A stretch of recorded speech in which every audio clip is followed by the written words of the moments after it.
This is a recording of this year's Virtual Residency Fair. We'd like to take the time to thank the programs that volunteered their time to present to this year's applicants. This year's PM&R Scholars Virtual Residency Fair is supported by PM&R Recap and Ultrasound Guidance. PM&R Recap is the leading resource for your physiatry board preparation, clinical preparation, audition rotations, and beyond. PM&R Recap offers 35 hours of review videos, hundreds of review questions, and oral board cases to help you become the best physiatrist that you can be. Head to pmnrrecap.com to learn more. Ultrasound Guidance is the innovative new online ultrasound learning platform that gives you instant access to expert instruction. With rapid scans and complete scans of every joint and peripheral nerve, Ultrasound Guidance is the perfect way to jumpstart your MSK ultrasound learning. Visit ultrasoundguidance.com to learn more. All right, perfect. So my name is Morgan. I am the Administrative Chief Resident for UT Houston PM&R. We also have Peter Vu, who is our Academic Chief Resident on as well. Dr. Dragojevich, our Program Director, was unable to make it tonight, so he had asked us to step in. So we just wanted to give you kind of an overview of our program. I'll try not to read slide for slide, but give you kind of the important bits of, if you don't know much about Houston, kind of try to give you an idea of, what it's like here, and then some insights into our program as well to help you kind of figure out, whether or not this is a fit for you through this process. So looking at UT Health overall, so the UT Medical School is the ninth largest medical school in the United States. And really, when we think about the UT Houston program, you can't think about anything other than really the Texas Medical Center. If you've never looked this up, I encourage you to go ahead and Google it to really see how big it actually is.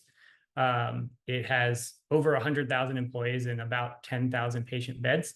It is actually the 8th largest business in the United States, the actual Texas Medical Center as a whole. So it's a different experience if you're not coming from a big academic center. And even if you are, it's probably a little bit even bigger than that. So, the advantage of that is you're going to see everything. We have a couple level 1 trauma centers, and one of them we actively are working at on a regular basis, whether it be for consults or taking patients to the rehab hospital. So as far as affiliated hospitals that we have TIER, so our main rehab hospital in the medical center, the Memorial Hermann System, MD Anderson, and then Harris Health, which is the community health system that we work with mostly as an intern, but then throughout our residencies as well.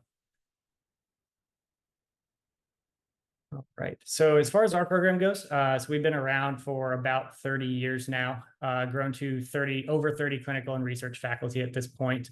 And then we also have our own full research division and building at TIER Memorial Hermann, where they're getting about $24 million in research funding a year. So if research is something you want to do, the opportunities are absolutely there.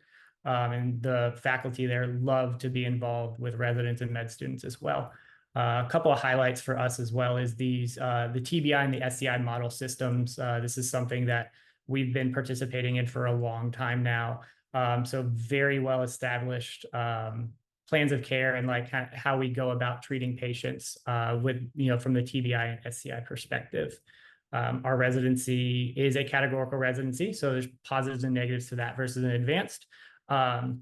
And then as far as fellowships within our program, so we have an in-house brain injury medicine and spinal cord injury medicine fellowships, both ACGME accredited. And then we also have a trauma amputation rehab fellowship, and now a newly approved spasticity management fellowship. Both of those are non-ACGME, but they are available at UT Houston. Another one that is not with our department, but is actually up and will be starting next year is through the anesthesia department, is a pain medicine fellowship. So that's, I know something that a lot of people are kind of looking that route through their career. So that's another thing that has come to town for us. Some things that I think are unique overall is the small class size. So we do have 4 residents per class. So a total of 16, but really 12 within PM&R for the PGY 2, 3, and 4. What that means is you're going to be one-on-one effectively at all times. There's really not many rotations at all where it's more than one resident who's assigned. And really the main rotation that occurs on is a PGY4 overseeing a PGY2 on one of their first few actual inpatient months. So it's an acting attending month.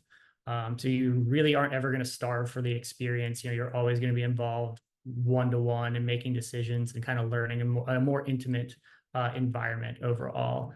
You know, as far as like really one of the highlights of the program, it really is our leadership, you know, particularly Dr. Dragolovich, as far as like my experience goes.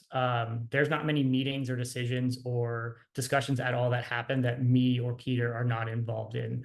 You know, he wants the residents' opinion at all times, and he does anything he can to kind of get us involved in making sure that we are put ahead as well, and that our education comes first. As far as like benefits go, they are pretty good overall. And pay is pretty good. Houston's a relatively affordable place to live, depending on where you're at. If you want to live in one of the really, really nice areas, of course, you're going to pay a little bit more, but there's certainly very affordable housing that, you know, it would be 20 minutes at most overall to kind of get to work in the morning, depending on traffic. There's a lot to do. If you like food, if you like going out for drinks, and you like entertainment, I mean, this is the place for you. There's always something going on, always something to do. So here's a look at our leadership, Dr. Dragolovich being in the middle. You know, we have Dr. Francisco, who's the chair, Dr. Frontera, the chair, vice chair of education, Dr. Joseph being our APD, and then Ms. Brown, who you'll be mostly in contact with through the application cycle, is our coordinator. For our resident leadership, myself, for admin chief resident, Peter being our academic chief resident, and Diana is a kind of a nice position that we have. Actually, as a PGY2, you have the opportunity to be an associate chief of wellness. So it's a way to kind of get involved early on as like a chief resident, you know, helping organize some of the resident outings, checking in on people. I know Diana organizes a lot of like the surveys and stuff if admin is wanting to kind of get our feedback, but then she's also involved in the recruitment process too. So it's nice to get your feet wet that way to see if, you know, taking a chief role or like a more administrative role in the future is something you'd want to do. It's something I really enjoyed. I did that as a PGY2 as well. And then our social media team, Diana again, and then Mara, both PGY3s. They're the ones who are posting the vast majority of the stories on our Instagram. So, yep. As far as the residents go, it's again a small group overall and pretty tight-knit community. I don't know that there's really any weeks that go by that like we're not getting together to do something, at least in a small group. The PGY3s, they were having girl dinner basically every single week. And that's something they've effectively done since intern year. They said I can come. I don't feel like I'm actually invited, but they were nice enough to invite us. And then we try to go out, take our pets out to like some of the local outdoor bars and stuff too. That's in that bottom right picture. Once it gets a little less hot, we tend to spend a little bit more time outdoors. So we'll be doing a little bit more. Right now, it's still a little bit warm. And then some faculty there as well. And then us with Kathy there for our GME Appreciation Day. And then Dr. Martinez as well presenting a poster. So something I mentioned earlier is kind of the support we get from Dr. Dragolovich is something that I really feel like sets us apart. He will go out of his way to make sure that everything is good to go for you if like you're having a hard time adjusting or something comes up in your life, or, you know, if there's a disability that you need addressed and you need some assistance with and kind of coming up with accommodations, like Dr. D will not stop till he gets an answer that he's happy with and get you to the place you want to be. Really was something I was super impressed with as I transitioned to Houston, didn't really know the area and kind of struggled to adjust, and he was all over it. Checking in with me all the time and kind of getting me experiences to kind of like get myself settled in. So definitely a highlight there. So this is a picture of the medical center. Everything effectively up in the front of the picture is TMC. Downtown Houston is far off in the background. So it has its own zip code. That's how big the medical center is. It is kind of ridiculous in the scale of it. Like this picture doesn't do it justice of how big it actually is. It would take you, 45 minutes probably to walk across from one side to the other, on a typical day. But and then this picture here is just showing Memorial Hermann Hospital. So the brown and white one there in the front is one of our main hospitals that we go to for internal medicine, and then our consults as well. So just a different view at the med center there. Some highlights about the curriculum. So our lectures are every Thursday morning, 8 to noon. It's protected time for us. And then we also have protected grand rounds time. Our didactics every now and then will change to like the Baylor McNair campus because we do our didactics with BCM PM&R. And we do get breakfast at basically every single lecture, as long as it's at tier. That's organized for us. There's coffee, there's juice, there's tons of food every day. Like today was chicken and waffles. We have a research course and then a critical review of literature competition as a PGY3, which effectively you do 95% of the work for a publication in a competition style. And then everybody just takes it to publication. Then you have a legitimate first author review that's just kind of built in, and you're kind of geared up for that late in your PGY2 year and then working on it throughout the fall. We do a lot of workshops, a lot of spasticity workshops here lately, working on, looking at like cervical dystonia versus, like hemiparesis or hemispasticity in someone, some interventional spine and joint injection workshops as well with ultrasound or fluoroscopy guidance. And then some other things that we offer that aren't necessarily always put on paper is this physician educator certificate program. So basically get certified as a physician educator, and that's pretty self-explanatory. But just something to have on the CV, that, hey, I do have teaching experience, and here's kind of the background to that. And certificate in healthcare management, this is a month you can do as a PGY4. That doesn't count against you as an elective, where it's kind of like a mini MBA, kind of a crash course online thing where you get kind of a nice month where that's your job for the month, is to attend this course and get through that, throughout that time. So I know Dr. Vu and Dr. Quaylen did that this year. So some other perks. So a few of our memberships are paid, like AAPM&R AAP. We do get access to the AAPM&R question bank. As a PGY4, they were actually going to, I believe, send us to the Kessler board review. And then book stipend of $250 every year and $1,250 for travel and conference funding per year. So 1, 2, 3, and 4. So it's really nice amount of money for us overall. We do also have 2 ultrasounds that you can check out from Dr. Francisco and take home if you want to practice on. You just sign it out from him and you can take it with you. So that's a great resource. I know some of our PGY2s who were just getting going were doing that to try to just get down the basics. As far as leave goes, so 3 weeks of paid vacation. So that's technically a Monday through Friday. We do our best to protect the weekends flanking that as well, to not give you call as best we can, to kind of give us a little bit of extra time. And then FMLA is up to 12 weeks as well. Really easy process from what I understand. I know Dr. Bassett took that when his son was born last year. So if you have any questions about that, we can get you in contact with him because he knows that process in and out.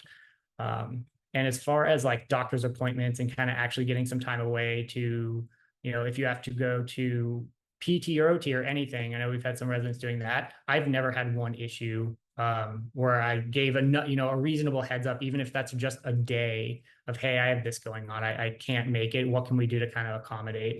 It's never been a problem. And it's something Dr. Deeb kind of prides our program on overall too. So going to kind of our rotations list, I won't go through all of this. So as an intern, we really do try to gear the schedule towards like what's important for PM&R. So you're going to get your basics in internal medicine. All the things that you really need to be able to do to manage patients at tier. You're going to get some MICU. And then we also started having a couple of weeks of geriatrics. New this year is acute pain service. So you're going to actually be doing blocks with the anesthesia department, periop blocks, or just going in and managing some pumps, or doing, intercostals on patients who just had surgery or something in the hospital. Rheumatology. So a lot of our rotations at intern year are really geared towards what we need and not just covering what medicine needs from us. As far as our curriculum goes, we did just kind of revamp our curriculum to a more longitudinal curriculum. So you're going to do about 5 months of inpatient rehab as a 2, 4 months as a 3, and then 1 month strictly as a 4. And then built in with that is with the peds rehab, you round out the rest of your the FTE requirements for our graduation. So as a PGY4, that acting attending month, you are overseeing a PGY2. at our smaller rehab unit, at the main Memorial Hermann Hospital. So it's about a 14-bed rehab unit we call 4 East Jones.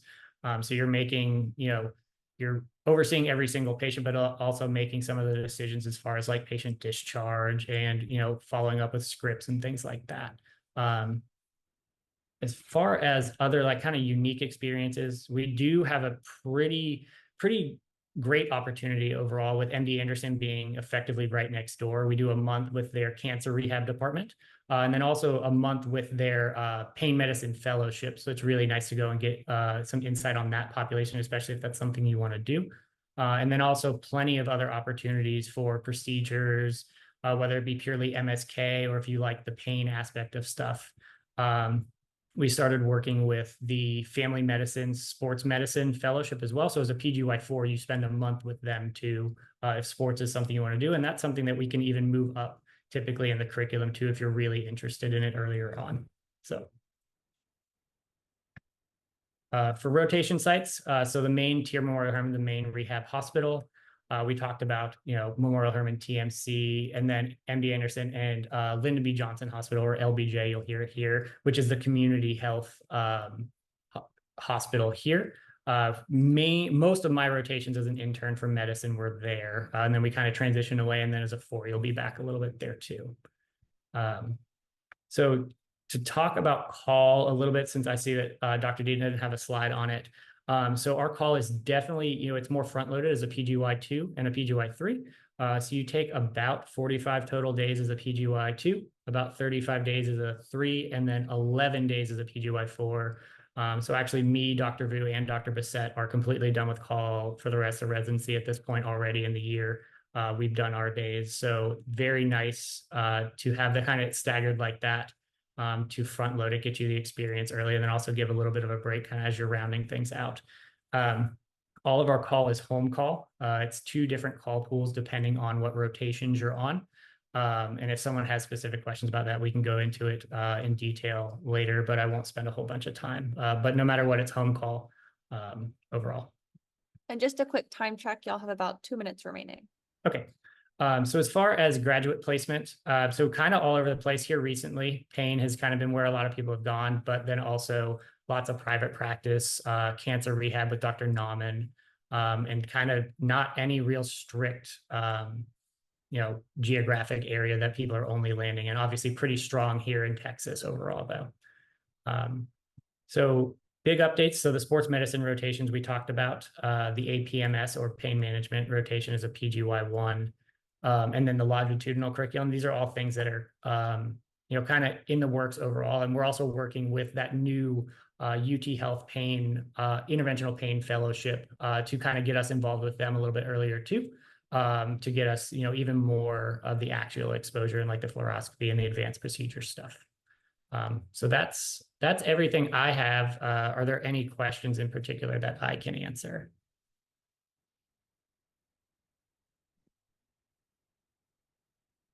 Me.